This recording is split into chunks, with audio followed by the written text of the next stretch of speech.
right, so question one. A 34-year-old female medical professional visits a primary care provider for a routine health checkup.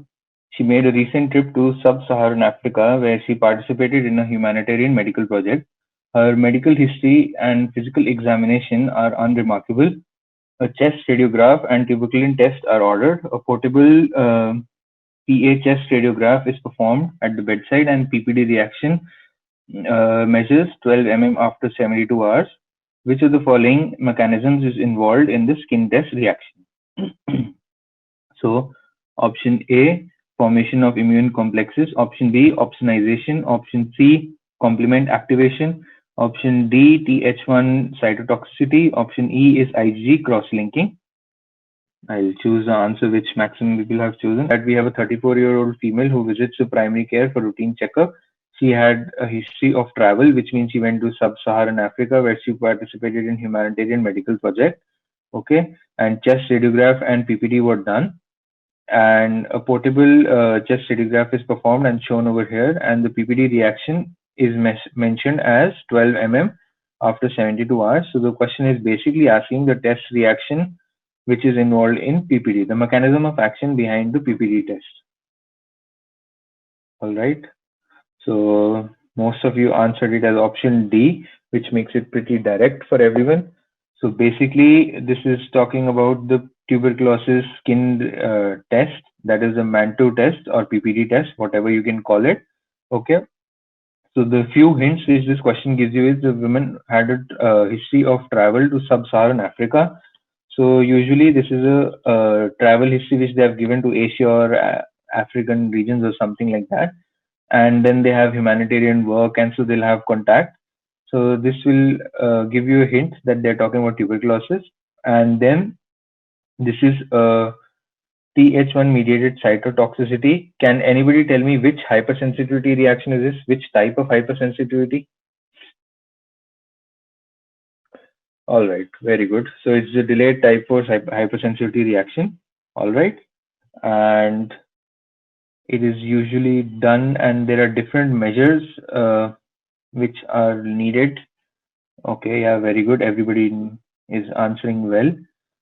So in this question, you don't really need to know how exactly it is done. You can just have an idea of it, that 0.1 ml of purified tuberculin protein is injected under the skin, and after 48 to 72 hours, we get a reaction, basically, which is the delayed type 4 hypersensitivity reaction, where the Th1 lymphocytes, they take in the antigen and then they produce the reaction, which is your delayed reaction. And how this test is useful, after 2 to 3 days or whatever mentioned here, we can say it either ways, 48 to 72 hours, the patient has to return and the PPD is interpreted.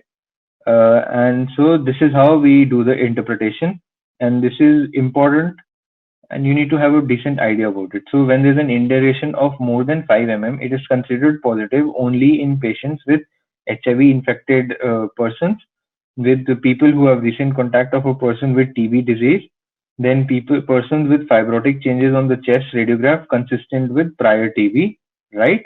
And patients with organ transplant, basically something like an immunocompromised, immunosuppressed situation, like it's mentioned here. Patients with organ transplant, patient with immunosuppressed or other reasons, right? Maybe like taking prednisone or TNF alpha antagonist. All right. So this is when there's an induration of greater than equal to 5 it is considered positive when we have these conditions. I hope this is clear. Then we have induration of more than 10 is considered positive when we have recent immigrants, that is less than 5 years from the high prevalence countries, injection drug users, residents and employees in high-risk congregate settings, mycobacteriology laboratory personnel, and persons with clinical conditions that place them in high risk, children less than 4 years of age, infant children and adolescents exposed to adults with high risk categories. All right, and an induration of more than 15 centimeters is considered positive in any person, including persons with no known risk factors for TB. However, targeted skin testing programs should only be conducted among high risk groups. All right. So a gist of this can be that when it is more than 15 it is considered positive for almost all the people. More than 10 is considered usually for infectious users or recent immigrants or children less than 4 years of age, usually in the children population who are exposed to high risk adults. Then the 5 part, the induration which is greater than or equal to 5 is the very important part which you have to know. TB is considered, like PPD is considered positive. That is when the induration is more than 5 in the following patients, which is, I repeat, HIV infected persons, people who have had recent contact with TB patients or who have chest X-ray findings, and immunocompromised states. All right, is it clear to everyone? One more thing which everybody should know is that there is a test called interferon gamma release test, which is a highly specific test, and it is usually preferred over the PPD test. Why? Because PPD can be positive in people who have taken the BCG vaccine, but the IgRA test, which is the same based on cell-mediated immunity response, is positive for Mycobacterium tuberculosis and most bacteria, but not for the non-tuberculous bacteria or the Bovis bacillus Bovis BCG vaccine, which we use in human beings. Right? We do not use the Mycobacterium tuberculosis. We use the bovine or Bovis vaccine in the mycobacteria in the human beings. Is it clear to everybody? Yes or no?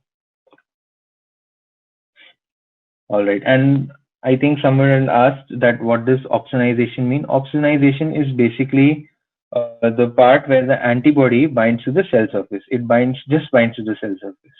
All right. And coming to the other options, we can go in the order. So formation of immune complexes happens in type 3 hypersensitivity reaction. Okay, opsonization I have discussed. It is usually in the type 2 part. Complement activation is also in the type 2 hypersensitivity part. And then we have the IgE cross-linking, which is in your anaphylaxis or atopic hypersensitivity, which is your type 1. All right. This is all you need to know. This is just memorization based. There is nothing specific in this. All right. Thanks for watching. Please give a thumbs up and subscribe for more.